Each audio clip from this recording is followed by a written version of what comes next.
예수께서 빌립보 가이사랴 지방에 이르러 제자들에게 물어 이르시되 사람들이 인자를 누구라 하느냐. 이르되 더러는 세례 요한, 더러는 엘리야, 어떤 이는 예레미야나 선지자 중에 하나라 하나이다. 이르시되 너희는 나를 누구라 하느냐. 시몬 베드로가 대답하여 이르되 주는 그리스도시요 살아계신 하나님의 아들이시니이다. 예수께서 대답하여 이르시되 바요나 시몬아, 내가 복이 있도다. 이를 내게 알게 하니는 혈육이 아니요 하늘에 계신 내 아버지시니라. 또 내가 내게 이르노니 너는 베드로라. 내가 이 반석 위에 내 교회를 세우리니 음부의 권세가 이기지 못하리라. 내가 천국 열쇠를 내게 주리니 내가 땅에서 무엇이든지 매면 하늘에서도 매일 것이요 내가 땅에서 무엇이든지 풀면 하늘에서도 풀리리라 하시고, 이에 제자들에게 경고하사 자기가 그리스도인 것을 아무에게도 이르지 말라 하시니라. 이것이 오늘 우리에게 주시는 하나님의 말씀입니다. 사순절 기간을 보내고 있습니다. 사순절 기간 동안에 우리는 예수님께서 이 땅에 오셔서 하신 사역을 살펴보고 있습니다. 지난주에는 예수님이 이 땅에 오셔서 죄인들을 부르시고 용서해 주시고 구원해 주시는 영혼 구원의 사역에 대해서 살펴봤다고 할 것 같으면, 이번 주일에는 그 예수님께서 하신 사역 가운데에 예수님이 교회를 세우셨습니다. 그러므로 이 교회의 시작은 어디에 있느냐 하면 예수님으로부터 시작된 것입니다. 그러므로 예수님께서 세우신 그 본래의 본질에 맞는 교회를 회복함으로 말미암아 예수님께서 이 땅에 오셨던 그리고 하셨던 그 사역이 계속되어지는 우리 교회가 되기를 또한 찾아보고 회복하는 시간이 되기를 주님의 이름으로 기원합니다. 예수님께서 갈릴리 호숫가 근처에서 많은 이적과 그리고 기사를 행하셨습니다. 비유로 하나님께서 하나님의 말씀을 또 선포해 주기도 하셨고요. 5,000명을 먹이기도 하는가 하면, 각색 병자들을 고쳐주시기는가 하면, 죽은 자를 살리는 일까지도 예수님께서 행하게 되셨습니다. 그러다 보니까 주변에 많은 사람들이 예수님을 따르게 되고요, 예수님을 바라보면서 예수님이 가는 곳곳마다에는 정말로 많은 사람들이 예수님의 뒤를 따르고 있었습니다. 그러한 사역 가운데에 예수님께서 12명의 제자를 따로 불러 놓으시고는 예수님께서 말씀하십니다. 야, 나를 따라다니는 저 사람들이 나를 누구라고 하느냐. 예수님께서 이렇게 제자들에게 물으셨습니다. 그랬더니 제자들이 하는 말이 사람들이 하던 말들을 이야기합니다. 엘리야가 이 땅에 다시 태어났다고, 다시 왔다고 이야기하는 사람들이 있었습니다. 왜냐하면 엘리야가 얼마나 큰 권능을 행하였는지를 사람들이 알고 있었고, 죽음을 보지 않고 하늘나라로 들려 올라갔기 때문에 그 엘리야가 이 땅에 다시 오신 분이 바로 예수님이구나, 그런가 보다 사람들이 그렇게 생각을 하고 있었던 거예요. 그런가 하면 회개하라고 선포한 이 선포의 복음이 세례 요한이 선포한 것과 같았기 때문에 어떤 사람은 세례 요한인가 보다 이렇게 얘기하는 사람들도 있었고, 혹은 여러 선지자나 예언자라고 생각하는 사람들도 있었습니다.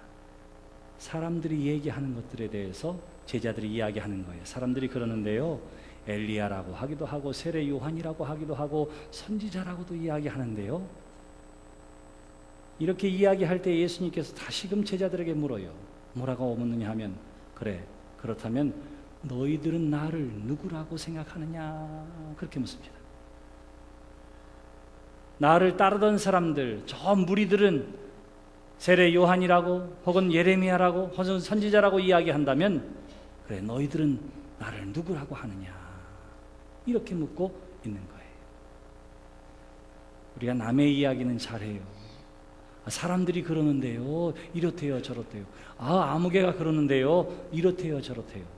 이런 이야기들은 잘하는데, 목사님, 제 생각에는요, 목사님, 이 문제에 대해서 저는 이렇게 생각합니다. 이렇게 얘기하는 사람 생각보다 많지 않습니다. 제가 듣고 싶은 것도 뭐냐 하면, 남들 얘기가 아니라 당신은 어떻게 생각합니까, 이런 거거든요.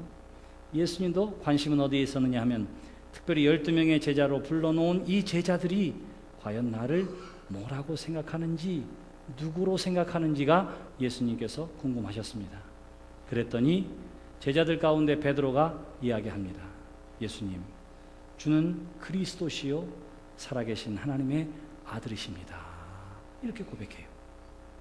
이 신앙의 고백이 얼마나 중요했는지 마태, 마가, 누가 세 복음서에 동일하게 기록되어져 있습니다. 베드로가 그렇게 신앙 고백을 한 것을, 그런가 하면 이 말을 들은 예수님의 반응이 뭐냐 하면 바요나 시모나 내가 복되도다 이렇게 이야기해요. 얼마나 예수님이 기분 좋았는지 네가 정말로 복되도다. 이것을 알게 한 것은 내 자신이 아니라 하늘의 아버지께서 너로 하여금 이 사실을 알게 해주셨다. 예수님께서 이렇게 말씀하십니다. 여러분, 예수님이 왜 이렇게 좋아했는 줄 아세요? 지금까지 예수님이 보여주셨던 모든 기적이 있습니다. 문둥병자를 살리고 안전뱅이를 일으키고 손 오그라든 사람을 고치고 눈먼 자를 뜨게 하고 심지어는 죽은 자를 살리는 그 모든 일들까지도 단순히 질병을 고치는 데에, 기적을 보여주는 데에 그 목적이 있었던 것이 아니라 그 기적과 이사를 통해서 바로 예수님이 메시아라고 하는 사실을, 하나님이라고 하는 사실을 사람들이 알기를 예수님께서 기대하셨기 때문이에요. 그런데 많은 사람들은 그저 기적을 베푸는 예수님에 불과했습니다. 병을 고치는 예수님이었어요. 예수님 따라다니다 보면 오병이요, 물고기 2마리와 떡 5덩어리도 온 세상 사람들 다 먹을 수 있겠구나, 적어도 예수님 따라다니면 굶어 죽지는 않겠구나, 이렇게 생각하는 사람도 있었고요. 심지어는 죽은 자도 살아난대, 이런 기대감 가지고 그저 기적을 베풀고 이적을 베푸는 예수님, 그래서 뭔가 함께하면 뭔가 얻을 것이 있는 예수님이라고 예수님을 따르는 대부분의 무리들이 그렇게 생각을 하고 있었던 거예요. 그런데 시몬 베드로의 고백은 뭐냐 하면 주는 그리스도이십니다. 메시아이십니다. 하나님이십니다. 우리의 구원자이십니다. 메시아의 헬라어 번역이 그리스도예요. 그러니까 메시아와 그리스도는 같은 뜻입니다. 주님, 우리가 기다리던 이 땅에 오시고마 약속해 주신 그 하나님, 해방자 메시아가 바로 당신이십니다. 이렇게 고백을 하고 있었던 것입니다. 베드로의 고백이 사람들의 고백과는 좀 다르지요. 무엇이 다릅니까? 사람들은 그저 기적에 그리고 능력을 베푸시는 예수님이었다면 그것을 통해서 알기를 원하셨던 예수님의 참모습, 주는 메시아이십니다. 우리의 구원자이십니다. 우리의 해방자입니다 하는 사실을 베드로가 알고 믿고 주는 그리스도시라고 고백하게 된 것입니다. 사랑하는 성도 여러분, 저와 여러분들도 예수를 그리스도로 우리의 구원자로 고백하는 신앙인이 되시기를 주님의 이름으로 축원합니다. 예수님께서 말씀하세요. 야, 네가 정말 복되도다. 그러면서 말씀하십니다. 이를 내게 알게 하니는 혈육이 아니요 하늘에 계신 내 아버지시라. 그래요. 여러분, 예수를 그리스도라고 믿는 것은 뭐라고요? 큰 복이라. 누가 주신? 하늘의 하나님께서 주신 복이라. 이렇게 이야기를 하고 있는 것입니다. 여러분, 그러므로 여러분들이 예수를 그리스도로 영접했다면 여러분들은 다 하늘 아버지의 복을 받은 하나님의 사람인 줄 믿으시기를 바랍니다. 그 누구보다도 큰 복의 사람임을 기억하시기를 바랍니다. 여러분 잘 아시는 것처럼 예수님께서 부활하신 후에 제자들에게 나타나셔서 육신으로 부활하신 예수님의 모습을 보여줬습니다. 근데 그 자리에 있지 않았던 한 명의 제자가 있었어요. 그게 바로 우리가 흔히 의심 많은 사람이라고 얘기하는 도마가 그 자리에 없었습니다. 나중에 왔어요. 제자들이 예수님이 부활했다고 그러니까 내가 직접 확인하지 않고는 나는 믿지 못한다, 그렇게 이야기할 때에 예수님께서 거기에 등장하십니다. 그리고는 도마에게 자신의 옆구리와 그리고 손과 발을 만져보게 해요. 그랬더니 창자국도 손과 발에 흉터도 있는 것을 아시고 예수님을 주님이라고 도마가 고백합니다. 그때 예수님께서 하신 말씀이 있어요. 이렇게 이야기합니다. 너는 나를 본고로 믿느냐? 보지 않고 믿는 자는 더 복되다 하셨습니다. 그러므로 저와 여러분들은 적어도 누구보다, 도마보다, 적어도 누구보다 이 12명의 제자들보다 훨씬 더 큰 복의 사람이 되어지는 줄 믿으시기를 바랍니다. 왜냐하면 보지 않고 믿었기 때문일 뿐만 아니라 우리가 믿게 된 것 자체가 누구 때문이라고요? 하늘 아버지로 하여금 이 사실을 알게 하고 믿게 했다. 성경은 그렇게 이야기해요. 생각해 보면 맞습니다. 우리가 얼마나 의심이 많아요. 얼마나 의심이 많아요. 그렇게 의심 많은 우리가 보지 못한 예수를 하나님의 아들로 저 십자가의 사건을 이 대속의 사건으로 믿게 되는 것, 이것은 전적인 하나님의 은혜 없이는 불가능한 일이라. 그러므로 내가 예수님을 영접했다면 이것이 가장 첫 번째 되는 하나님의 큰 은혜와 복이 되어지는 줄 믿으시기를 바랍니다. 예수님께서 이렇게 말씀하시고 나서 뭐라고 이야기하느냐면 이렇게 이야기합니다. 내가 내게 이르노니 너는 베드로라. 내가 이 반석 위에 내 교회를 세우리니. 그렇게 이야기해요. 여기 예수님께서 처음 교회라는 말을 쓰셨습니다. 저 18장에 가면 한 번 더 나와요. 그래서 공간 마태, 마가, 누가에 총 합쳐서 교회라는 말이 딱 2번밖에 나오질 않습니다. 근데 예수님께서 처음 말씀하신 곳이 바로 여기에요. 이 반석 위에 교회를 세우리니.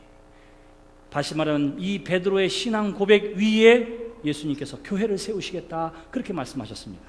그러므로 예수님이 세운 교회는 뭐냐 하면 주는 그리스도시라고, 주님은 우리의 구원자시라고 고백하는 신앙의 고백 위에 하나님의 교회가 세워진 줄 믿습니다.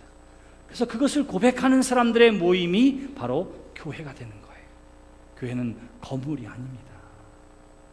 어떠한 형식을 갖춰졌을 때 교회가 아니라 예수를 그리스도로 고백하는 사람들의 그 모임이 바로 뭐냐 하면 교회가 되어지는 것이요, 그것이 바로 예수님께서 세우신 교회가 되어지는 줄 믿습니다. 부활 이후의 사건 속에서 사도행전에 나타난 성령의 놀라운 체험 이후에 하나님을 믿는 믿음의 사람들이 가는 곳곳마다 예수는 그리스도라 선포할 때에 예수 믿는 사람들이 모여지는 그곳이 교회로 세움받게 된 것이요, 그 세움받은 교회가 바로 우리의 교회가 되어지는 줄 믿습니다. 그러므로 우리가 기억해야 할 것이 있습니다. 교회는 예수는 그리스도이십니다 라고 하는 신앙의 고백 위에 세워지는 줄 믿습니다. 여러분, 예수님께서 저 마지막에 보면 야, 내가 그리스도라고 하는 사실을 아무한테도 말하지 말아라, 그렇게 이야기해요. 왜냐하면 그리스도 곧 메시아를 그 당시에 유대 사람들도 모두가 다 기다리고 있었기 때문에 그렇습니다. 문제는 어디에 있느냐 하면 유대인들이 생각하는 메시아는 지금 이 로마로부터 우리 민족을 해방시켜줄 정치적인 메시아라고 생각을 했어요. 그런데 예수 그리스도의 이 땅에 오시면 뭐냐 하면 정치적인 해방이 아니라 죄와 사망의 권세로부터 우리를 구원하시기 위한 구원자로, 순환받는 종으로 이 땅에 오셔서 저와 모두의 죄를 감당해 주심으로, 대속해 주심으로 우리의 영원한 구원자와 죄와 사망의 해방자가 되어진 줄 믿습니다. 세상 사람들이 그것을 이해하지 못하기 때문에 아직은 이 사실을 이야기할 때가 아니라 예수님께서 그렇게 말씀하신 거예요. 이제 우리는 분명한 신앙의 고백 가운데에 우리 교회가 세워졌음을 기억해야만 할 것입니다. 바로 예수님이 우리의 구원자이십니다.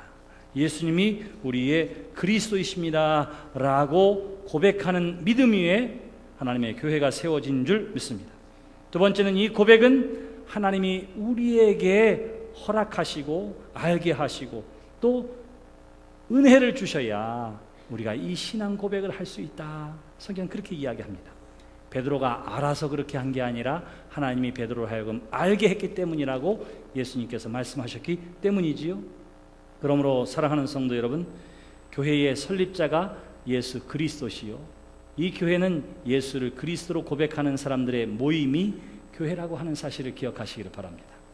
그러므로 예수를 그리스도로 고백하는 사람들은 마땅히 예수님의 말씀을 따르고 순종하는 하나님의 사람들이 되어지는 줄 믿습니다. 하나님의 사람들이 모인 그곳에 하나님의 사랑이 나타나고요, 믿음의 사람이 모인 그곳에 믿음의 기적이 나타나고요, 하나님의 사람들이 모여서 함께 있는 그곳에 그리스도의 십자가의 사랑은 실현되어지고 또한 나타나게 되어지는 줄 믿습니다. 그래서 많은 사람들이 교회에 와서 변화되어지고 새로운 삶을 살게 되어지는 것입니다. 여러분, 한국 개신교회가 1885년 4월 첫째 주 부활주일에 샌프란시스코에서 떠나서 그리고 일본에 머물던 아펜젤러와 언더우드 그리고 스크랜턴에 의해서 복음이 처음 제물포항에 들어오게 됩니다. 그리고는 그들이 잠시 일주일 동안 이곳에 머물고 있다가 서울로 올라가게 돼요. 그리고 그곳에서 열심으로 복음을 증거합니다. 고아원을 세우고 학교를 세우고 병원을 세워가면서 열심으로 주의 복음을 증거하고 하나님의 사랑을 나누기 시작했습니다. 젊은 나이에 20대에 고향을 떠나서 이것까지 올 수 있었던 이유는 딱 하나예요. 예수는 그리스도시라는 사실, 그를 믿음으로 구원함을 얻는다고 하는 이 복된 소식을 동양에 있는 우리에게 알려주기 위해 그 신앙의 고백을 가지고 이곳에 왔던 것입니다. 한국교회가 지금 세계 역사에서도 유례를 찾을 수 없을 만큼 큰 부흥의 역사를 이뤘지만 그러나 처음부터 탄탄대로를 달렸던 것은 아니에요. 1888년 6월 명동성당을 짓는 것 때문에 문제가 생겨서 금교령이 내려지게 됩니다. 교회를 못 다니게 하는 일이 벌어지게 됐어요. 근데 그때에 이 서울 사대문 안에는 사람들에게 이상한 소문이 돌기 시작했습니다. 예를 들면 이런 거예요. 저 서양의 선교사들이 어린애를 데려다가 공짜로 먹여주고 재워주고 가르친다고 하는데 다 꿍꿍이 속이 있어서 그런 거다. 그렇게 이야기했습니다. 또 사람들이 이야기하는 거예요. 야, 사실 애들을 데려다가 글쎄 여기저기 노예로 팔아넘긴다더라. 심지어는 선교사들이 남색을 좋아해서 동성연애 아니라 어린 남자애들을 데려다가 이상한 짓거리를 한다. 그런 흉흉한 소문이 장안에 돌기 시작했습니다. 그 중에 결정적으로 나쁜 소문을 낸 사람이 있었는데 그것은 뭐냐면 자기 스스로 프랑스 공사관에서 요리사로 일했던 적이 있습니다 라고 이야기했던 오봉택이라고 하는 사람이 사람들에게 이렇게 이야기했습니다. 내가 요리사로 있으면서 저 서양 사람들이 뭘 먹나 가만히 봤더니 아 글쎄 어린아이를 데려다가 잡아다 가지고는 그 연한 살을 칼로 쓱쓱 쓸어 가지고는 피가 뚝뚝 떨어지는데 그거를 먹고 피는 받아서 잔에 마셔가지고 잔에 마셔서 쭉쭉 들이킨다. 이런 얘기를 한 거예요. 이런 얘기를. 스테이크를 좋아하고 포도주를 마시는 서양 사람들을 바라보면서 그렇게 이야기한 거죠. 의도적으로 악한 소문을 내기 시작했습니다. 실질적으로는 개신교회가 들어오면서 개화파가 정권의 자리에 들어서게 되는 것을 막기 위해서 수구 보수파의 사람들이 정치적으로 음모를 꾸며서 그러한 일들을 벌이게 된 거예요. 그러한 소문을 내게 한 것입니다. 그러나 이것이 선교에는 막대한 영향을 끼쳐서 사대문 안에 있는 사람들이 영화소동이라고 하는 큰 소동을 일으키게 돼요. 어떻게 조선의 아이들이 서양 선교사들에게 그렇게 이용당하고 잡혀먹을 수 있겠는가? 그리고는 사람들이 어떻게 하냐면 이화학당으로 달려가고 배제학당으로 달려가서 자기 아이들을 다 데리고 빼내갑니다. 그리고는 운영하는 고아원, 학교, 병원에 돌을 던지고 선교사의 집에다가 돌을 던지고 테러를 감행하고요. 선교사의 집에서 일하는 한국 사람을 데려다가 흠뻑 두들겨 패주고 이제는 선교사들의 생명까지도 위협받는 그러한 시기까지 가게 된 거예요. 결국은 어떻게 되냐면 주 러시아 공관과 미국 공관에서 그리고 불란스 공관이 힘을 합쳐서 조정에다가 이야기합니다. 지금 사대문 안에서 이런 소문이 일어나서 선교사들의 시설과 생명까지도 위협받게 되어 있으니 우리를 보호해 주십시오. 그랬더니 조정에서 어떻게 하느냐 하면 군대를 파송해서 선교사들의 시설들을 지키게 하고 사람들에게는 그 소문은 다 헛것이라고 그 소문을 믿지 말라고 조정에서 이야기를 하는 거예요. 그랬더니 사람들이 이 선교사들을 나라가 보호하고 있구나 하는 것 때문에 소동이 잠시 주춤하게 됩니다. 그런가 하면 저 제물포항에 정박해 있던 러시아와 그리고 미국 함대에서 해군들이 어떻게 하느냐면 상륙을 하고는 그리고는 조정의 허가를 받아서 서울에서 시가행진을 한번 벌여보여. 그랬더니 그것을 보고 깜짝 놀라서 야 이거 함부로 하면 안 되겠구나 하는 것 때문에 소요는 잠시 소강 상태에 다다르게 됩니다. 그러다가 그해 여름에 큰 전염병이 일어나게 돼서 많은 사람들이 많은 어린이와 노약자들이 죽어가고 있었습니다. 그런데 한국 사람들이 깜짝 놀랄 만한 일을 발견하게 된 거예요. 그게 뭐냐 하면 사람들이 전염병 때문에 다 죽어가고 그래서 가족도 버리고 뿔뿔이 흩어지는 그때에 전염병 환자들을 위해서 자신도 돌보지 않고 수고하고 애쓰고 땀 흘리는 사람들이 사대문 안에 있었습니다. 그게 누구냐 하면 바로 서양 선교사들이었어요. 열심으로 치료하고 봉사하고 헌신하는 모습을 통해서 한국 사람들의 마음이 열려지기 시작한 겁니다. 이듬해 1889년 스크랜턴 여사가 미국 선교부에 쓴 편지에 보면 이런 내용이 있습니다. 우리는 지금 한국 선교의 시련기, 민중 선교의 시련기를 간신히 통과하고 있습니다. 이러이러한 일들이 있었는데 우리가 그러한 일들로 사람들을 섬기게 되니까 사람들이 계란 꾸러미를 가지고 오고 감자와 고구마를 가지고 오고 그것을 나눠주며 고맙다고 인사하는 사람들도 생겨나게 되었습니다. 그래요. 무엇 때문에 사람들의 마음이 변했다고요? 조정에서 군사를 파송해서가 아니에요. 어려움 가운데 있을 때에도 그것을 그리스도의 사랑으로 나아가 열심으로 봉사하고 헌신했던 선교사들의 사역을 통해서 한국 사람들의 마음이 열려지게 된 것입니다. 여러분, 그때에 이런 일도 있었습니다. 김창식이라 하는 사람이 있었어요. 평안도 출신이고 농부의 아들이었습니다. 21살에 집을 나와가지고는 뭐 하느냐 하면 마부로도 일하고 또 장터에서 일하고 머슴으로도 종살이도 하고 그랬어요.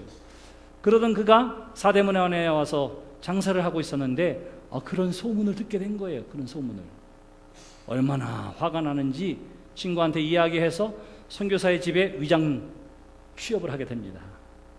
올린거 선교사의 집에 취업을 했어요. 그리고 거기서 하인처럼 일을 했습니다. 그러면서 뭘 했느냐 하면 내가 정말로 확실하게 눈으로 목격하고 증거를 찾아내서 이 사람들 내가 가만두지 않을 거야. 그런 마음을 가지고 그 집에 거하면서 일거수 일투족 올린거 선교사 부부의 삶을 가만히 살펴보았어요. 어떻게 해서든지 꼬투리를 잡으려고. 2년여의 세월이 지났는데 후에 김창식이 간증하는 내용 가운데 이런 내용이 있습니다. 내가 올린거 부부를 어떻게 해서든지 흠을 찾으려고 2년 동안이나 살펴보았지만 나는 그들에게서 아무 흠도 찾을 것이 없었습니다. 오히려 나는 그들의 삶에 감동하여 예수를 믿기로 작정하였습니다. 그 선교사 부부의 삶에 감동받아서 나도 예수 믿기로 작정했습니다. 그리고는 2년 후에 세례를 받고 1901년 한국 사람으로는 최초로 목사로 세움을 받게 되었습니다. 한국 교회의 최초의 한인 목사가 어떻게 만들어졌다고요? 선교사의 집에 가서 무엇이든지 찾아내서 어떻게 해서든지 그들을 해하려고 하는 마음을 가졌는데 그리스도인 된 사람, 그리스도인의 말씀대로 온전한 삶을 살아가는 그들로 말미암아 감동 감화 받아 회개하고 죄사함을 받고 하나님의 귀한 선교사에게 부름받게 되어진 줄 믿습니다. 그런가 하면 전덕기라고 하는 분도 계세요. 이분도 서울 출신입니다. 그런데 9살에 조실부모 했습니다. 그리고는 삼촌이랑 수술 만들고 남대문에서 수술 파는 것으로 생계를 유지하는 어려운 삶을 살았어요. 그랬던 그도 사대문 안에 돌던 영아 살해에 대한 소문을 듣고는 야, 어떻게 이런 일이 벌어질 수 있으랴? 나도 내가 확실한 증거를 잡아서 이 문제를 해결하겠다 하는 그러한 마음을 가지고 배제학당에 다니는 친구에게 소개를 받아서 스크랜턴 대부인의 집에 하인으로 들어가게 됩니다. 그리고는 이 사람은 좀 오랜 시간이 걸려요. 거기에서 4년 동안이나 일하면서 그들의 허물을 찾기 위해서 노력했어요. 그런데 허물을 찾기는커녕 그가 큰 변화를 받게 됩니다. 4년 만에. 그리고는 정말로 눈물을 흘리면서 선교사에 찾아가서 회개해요. 그러면서 뭐라고 하면 나도 스크랜턴처럼 살고 싶습니다. 그렇게 회개하고 세례를 받습니다.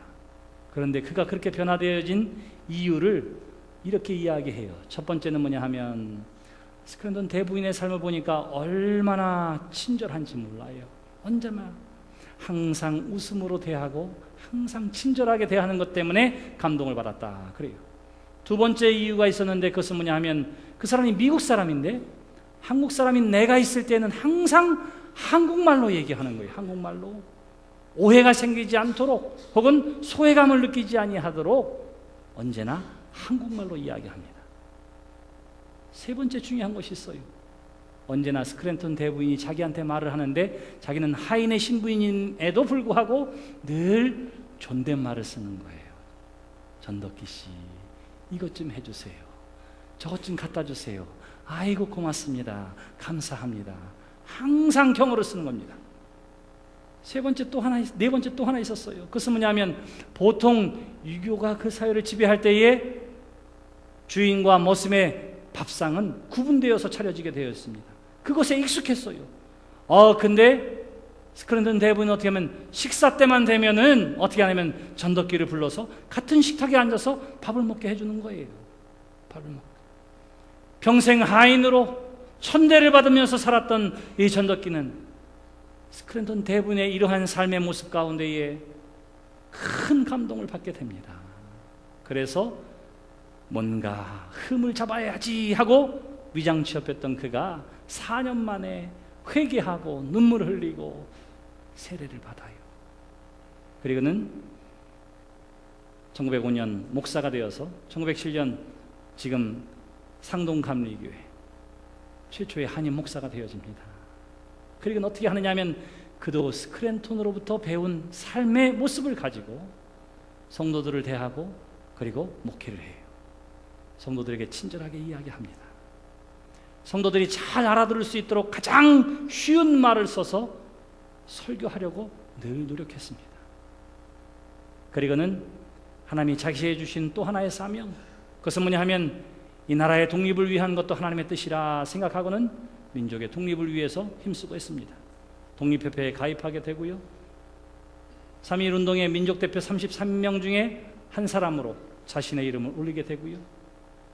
민족의 독립을 위해 수고하느라 또 그 일을 위해 조직되었던 신민회에 창립하는 데 기여하게 되고요. 그리고 이준과 더불어 상동교회 지하에서 뭐를 하느냐면 헤이그에 밀사를 보내는 일을 계획하게 됩니다. 그리고는 그 일에 성공하게 돼요.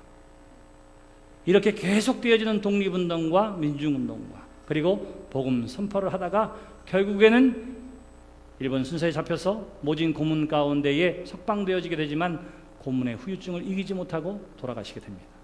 작년이 바로 추모 100주년이었어요. 기록에 의하니까 뭐라고 하느냐면 그 목사님이 돌아가셨을 때에 장례 행렬을 따르는 사람이 십리밖까지 들어섰다. 그렇게 이야기합니다. 그 이유가 뭘까요?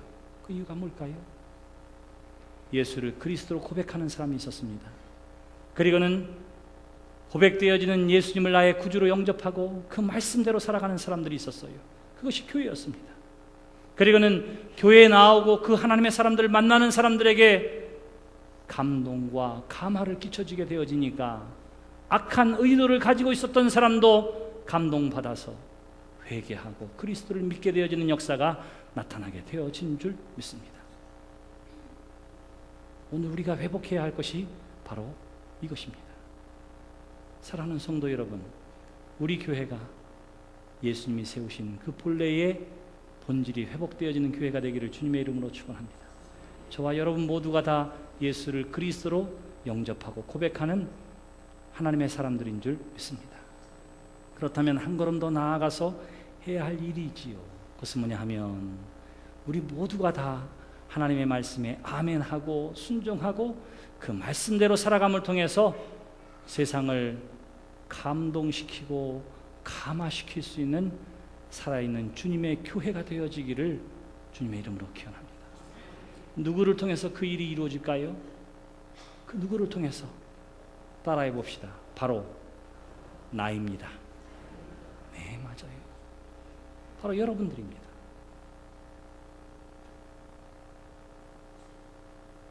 여러분들의 믿음의 삶이 여러분들의 친척과 여러분들의 이웃과 여러분들의 직장 동료와 만나지는 사람들에게 감동이 되어지고 감격이 되어지고 기쁨이 되어져야 할 줄 믿습니다. 구체적으로 그렇게 하세요. 좋은 표정을 가지시기를 바랍니다. 좋은 표정, 좋은 말의 사람들이 되시기를 바랍니다. 친절한 행동의 사람이 되시기를 바랍니다. 왜 그래야 하느냐고 물으면 내가 예수를 그리스도로 고백하는 그리스도인이기 때문에, 예수 믿는 사람이기 때문에, 바로 이것이 세상을 변화시키고 구원하는 일에 쓰임받는 하나님의 사람이요 하나님의 교회가 되어지는 비결이 될 것입니다. 예수님께서 그렇게 세우신 이 교회, 바로 우리 교회가 되어서 세상의 많은 사람들을 품고 감동 감화시키며 하나님 나라를 확장하는 데 쓰임받는 온전한 믿음의 교회와 성도가 되시기를 주님의 이름으로 축원합니다. 기도합시다.